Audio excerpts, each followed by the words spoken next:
Nintendo is no stranger to making unique experiences with games. While my heart does live with the Nintendo 64 generation of things, there is one other generation of Nintendo consoles that I can't help but also love almost as much. This would be the 6th generation, the generation with the Gamecube. So many franchises either got their start or some of their best entries on this console. And today, I want to focus on one of those series. That's right, we're going to be looking at Pikmin. These strange little creatures, what questions can we ask? What lore can we uncover? Adventure is out there. This is the Mysteries of Pikmin on Nintendo Gamecube.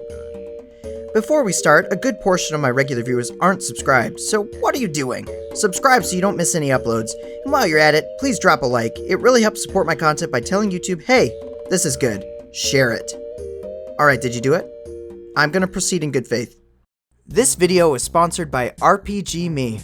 Looking to get something epic for someone who is epic but doesn't understand how epic they themselves are, and you want to prove to them their epicness? Well, take a step back and a little looky-poo at RPGME.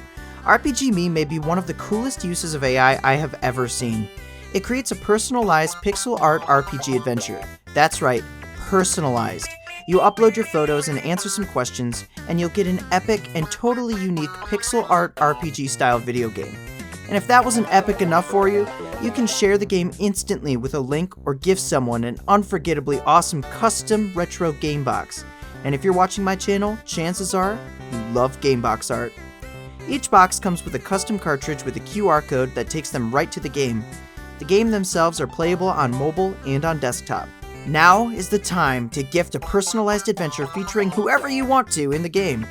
Check out RPGME now on their Kickstarter and support the project when the Kickstarter launches May 6th. And check out their website, RPGME.AI. Both those links are available in the description below. The actual size of Pikmin. One could look at the Pikmin and Olimar and immediately think that they are tiny, based on our perspective and understanding of how big things in the environment should probably be. Plants seem giant, bugs seem giant, these cardboard boxes also seem, well, giant. Well, are they giant? Whether or not we are on Earth is up for debate, but the size of Olimar and his Pikmin army are confirmed in the manual. Olimar stands at just under an inch, not including his antenna, and the Pikmin stand at about half an inch, not including their long antenna-like thing on their head, which, if we include, puts them at about an inch as well. I like the visual representation the manual gives us with the GameCube disc next to them. So they are in fact very tiny, which means Olimar's ship is also really tiny, and the asteroid he crashed into is probably just a really small stone. That would mean things on this planet are probably pretty accurately sized based on their real-life counterparts.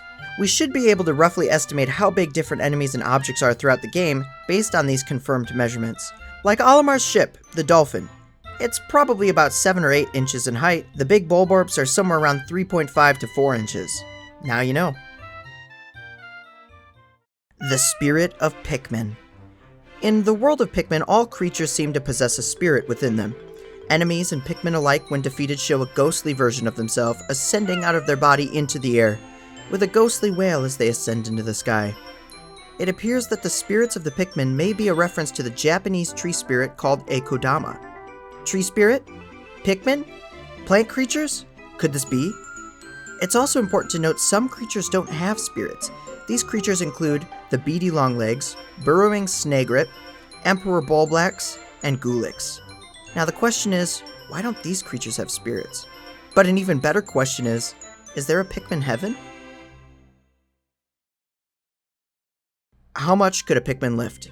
Now we're looking at Pikmin 1, but there is the only for sure in-game measurement of how much a Pikmin can carry if we take a brief look at Pikmin 2. There's a dumbbell that weighs 1 kilogram. It takes exactly 100 purple Pikmin to lift it, and the purple Pikmin can lift 10 times a normal Pikmin, so it would take 1,000 regular Pikmin to lift this. So each of the individual Pikmin of red, blue, and yellow can seemingly lift a gram. That means to lift an average 4,000-pound car, you'd need 1,814,369 Pikmin. That's way more than my onions can carry.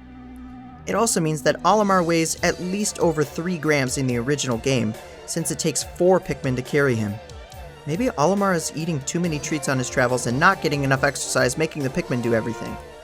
Getting a little pudgy there, buddy. Onions make Pikmin. There are essentially 3 potential endings for the game. The happy good ending, where you get all the parts for your ship, even the extra ones, and escape.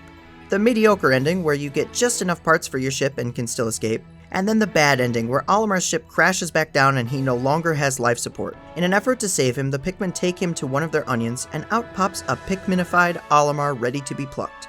So the onions can make anything into a Pikmin? We're told we are essentially feeding them when we bring them the bodies of enemies and such, but Olimar specifically seems to retain his characteristics. I wonder if his suit offered some resistance to the Pikminifying process. Well, at least someone will come along and pluck him one day and he can now breathe oxygen. I wonder why his antenna part is black though, and not red like the onion he went into. Maybe it'll change in appearance over time. Smoky Progg. Ah, the Smoky Progg. It's rare and an optional boss in Pikmin that appears in the distant spring before day 15. When defeated, it leaves a golden orb that can be brought to an onion to create 100 Pikmin seeds. This particular enemy type caught me off guard on my playthrough. I found this massive egg and thought, oh, something epic has got to be in here. And in a sense, that was true.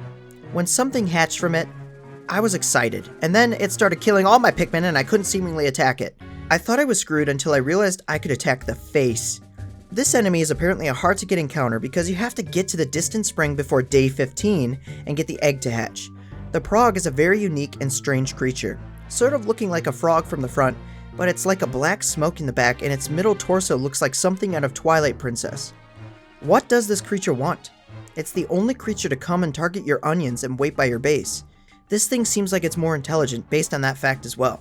What a bizarre creature. I wonder what laid that giant egg in the first place. Could there be a parent version that is much larger sulking around somewhere? Fireworks.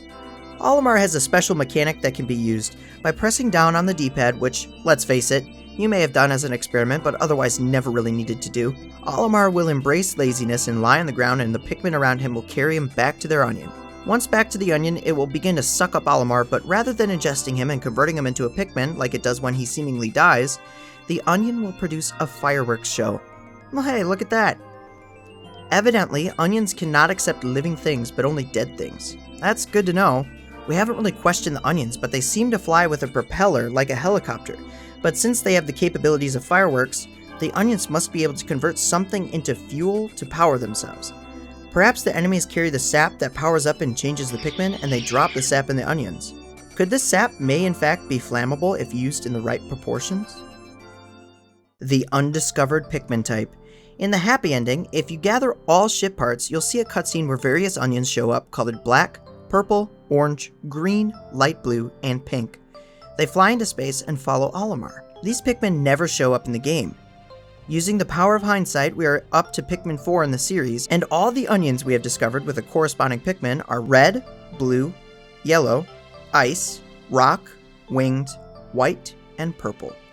We also have glow Pikmin, but these do not have an onion like the normal Pikmin. So with the power of hindsight, we still don't have 2 Pikmin types, green Pikmin or orange Pikmin. What could these mysterious types be like? To speculate, maybe the green would be some sort of thorn or cactus type Pikmin. Maybe they don't like to attack but could be used like a diversion or defense and stun creatures who try to eat them. The orange Pikmin could be citrus based and maybe drop citric acid on enemies as they attack. Just some unique ideas.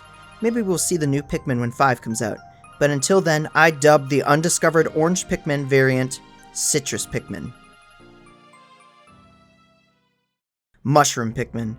There is an enemy in the game we encounter in the Forest Naval known as Puffstool, and it has a unique ability. The ability to take control of a Pikmin and convert them into a Mushroom Pikmin.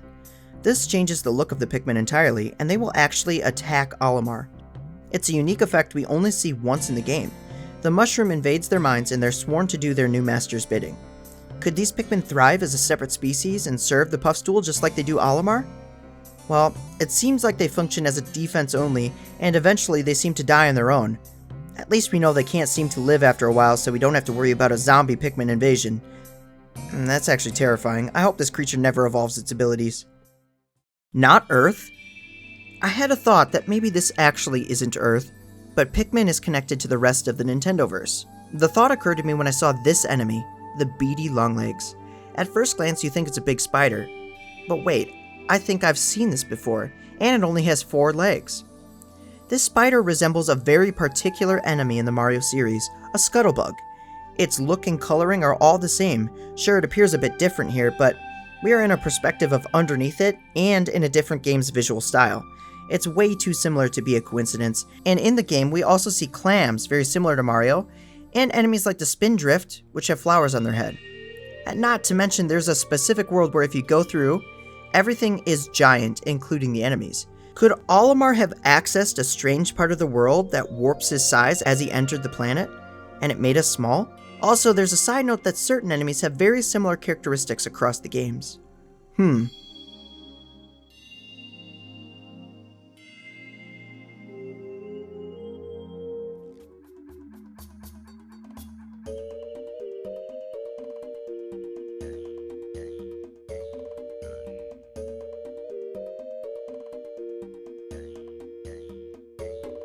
Well, that's all I have for you. Please drop a like, it really helps spread my content around by telling YouTube this is a dope video. And if you haven't, please subscribe so you catch my future uploads. Until next time, have a good one. Jiggylookback!